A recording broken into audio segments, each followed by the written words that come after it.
पिंपरीतील साहित्य संमेलनाचे नियोजित अध्यक्ष श्रीपाल सबनीस यांनी पंतप्रधान नरेंद्र मोदींचं कौतुक करताना पूर्वार्ध आणि उत्तरार्ध असे खंड पाडून मोदींवर कडाडून टीका सुद्धा केली आहे। गोध्रा हत्याकांडातील मोदी हा कलंकित मोदी होता, तो माझ्या लायकीचा पंतप्रधान नाही असं एकेरी बोलत मुक्ताफळं सुद्धा उधळली आहेत। तर उत्तरार्धातील बदललेला आणि दहशतवाद संपवण्यासाठी तेच मोदी गांधी आणि बुद्धाचं नाव घेतात। मोदींचं पाकिस्तानात जाऊन नवाज शरीफांना शुभेच्छा देणं कौतुकास्पद आणि धाडसाचं काम होतं, तिथे काहीही होऊ शकलं असतं असं सबनीस म्हणतायत। आणि सबनीसांच्या या वक्तव्यामुळे सगळीकडे आश्चर्य सुद्धा व्यक्त केले जाते। अनेक प्रकारच्या प्रतिक्रिया यावर आता उमटायला सुरुवात झालेली आहे। गुलाम अलीचं गाणं पाकिस्तानच्या नकाशात तुम्ही बंद करणार आहात का? गुलाम अलीला येऊ द्या ना भारताच्या नकाशामध्ये। तुमचा आरएसएसचा पंतप्रधान अचानक जातो तिकडून पाकिस्तानच्या नवाज शरीफ, फार पुळका आला का? नव्हता, राष्ट्राचा पुळका आहे त्या माणसाच्या मनामध्ये। गोध्रा हत्याकांडातला मोदी हा कलंकित मोदी आहे, तो माझ्या लायकीचा पंतप्रधान नाही।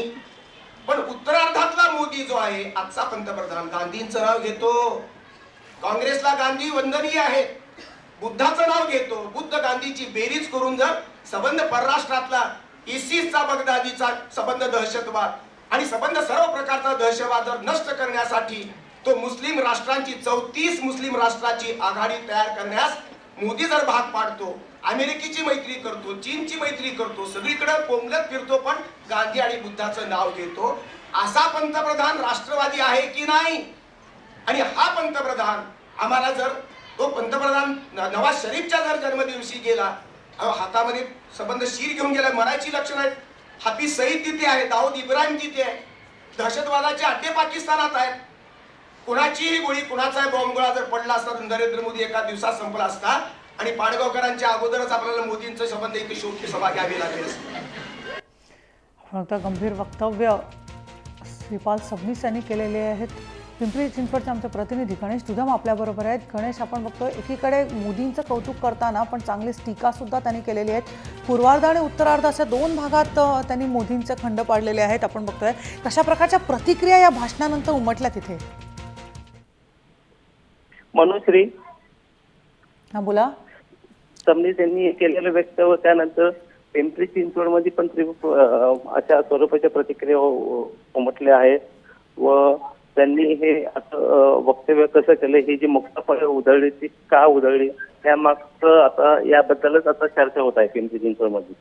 नेमका हा कार्यक्रम का होता, कोणत्या कार्यक्रमात अशा संदर्भातली त्यांनी भाषणं केली, तिथे कोण कोण उपस्थित होतं? मुळात पिंपरीतील नियोजित साहित्य संमेलनाचे अध्यक्ष आहेत सबनीस, पुणे जिल्हा शिक्षण मंडळाच्या आकुर्डी येथील रामकृष्ण मोरे विद्यालयात आयोजित विद्यार्थी साहित्य संमेलनाचं उद्घाटन होतं। सबनीस यांच्या हस्ते उद्घाटन होते, त्यावेळी ते बोलत होते। त्यावेळी तिथे कोण कोण उपस्थित होतं, त्यांच्या भाषणानंतर कशा प्रकारच्या प्रतिक्रिया उमटल्या, विद्यार्थ्यांच्या नेमक्या काय भावना होत्या?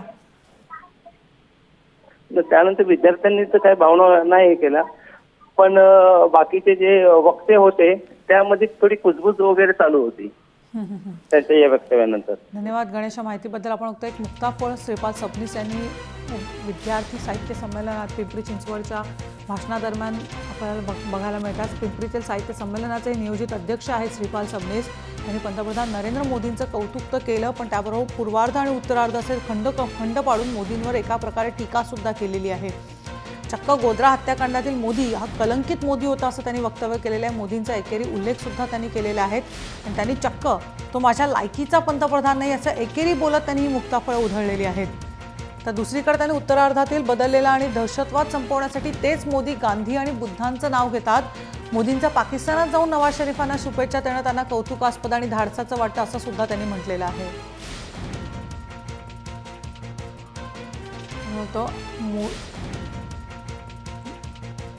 राम कदम आपल्याबरोबर भाजपचे नेते सुद्धा आहेत। नेमकं पुन्हा एकदा ऐकूया की श्रीपाल सबनीस यांनी कशा प्रकारचे भाषण केलेले, कशा प्रकारची मुक्ताफळं उधळलेली आहेत ती।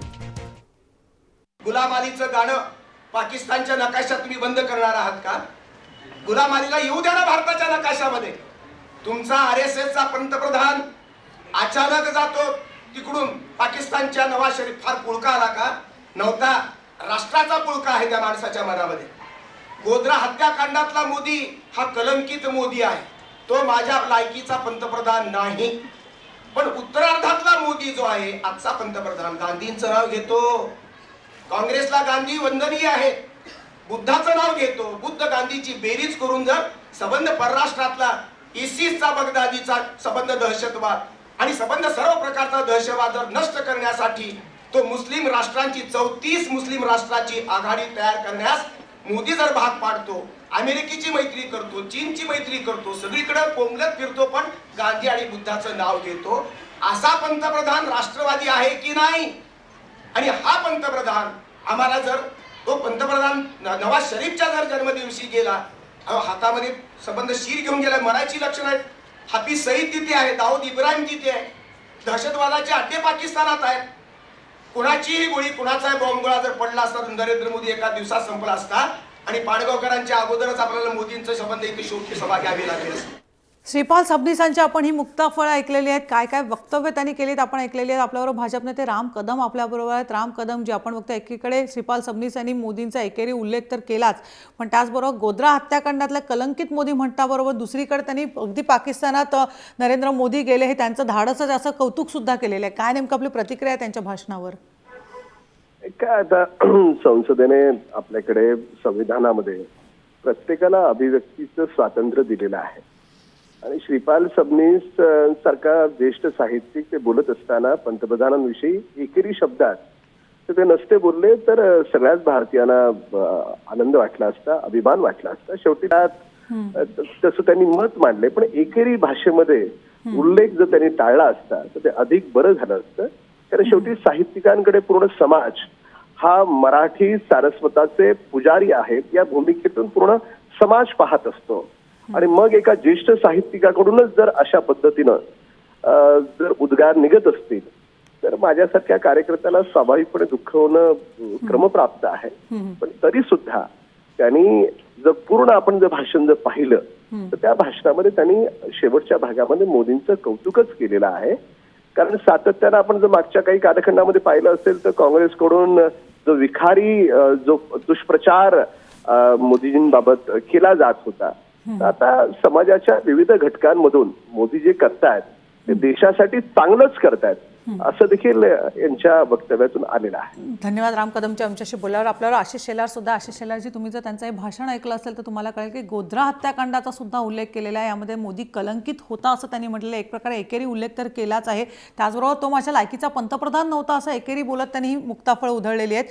तर दुसरीकडे त्यांनी बदललेला आणि दहशतवाद संपवण्यासाठी तेच मोदी गांधी आणि बुद्धाचं नाव घेतात, ते कौतुकास्पद असल्याचं सुद्धा म्हटलेलं आहे. तुमची नेमकी यावर प्रतिक्रिया आहे काय श्रीपाल सबनीसांच्या भाषणावर?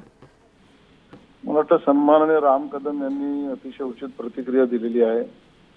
लोकशाहीमध्ये स्वतःची मतं मांडण्याचं स्वातंत्र्य हे नक्की सबनीसांना आहे. त्या स्वातंत्र्याचा विपर्यास करण्याची पद्धत काही साहित्यिकांमध्ये आहे, ती सबनीसांमध्ये दिसली आहे. दुर्दैव आहे. कुठल्याही मोठ्या व्यक्तीचा एकेरी नावाने उल्लेख करणं ही या मातीची संस्कृती नाही. त्यामुळे त्यांनी हे कुठल्या संस्कृतीचा उल्लेख केला याच्याबद्दल माझ्यासारख्याच्या मनात शंका आहे आणि कुठल्याही मराठी साहित्यिकाला ते आवडेल असं नाही. त्यांनी जरूर त्यांची मतं मांडावीत, पण मांडताना साहित्यिकांनी आपल्या भाषा, समाज मन, समाज प्रबोधन, संकेत आणि लोकशाहीचे असलेल्या एका अर्थाचे मूल्य यांना आपण दगा देत नाही आहोत ना, याची सुद्धा चिंता करण्याची गरज आहे.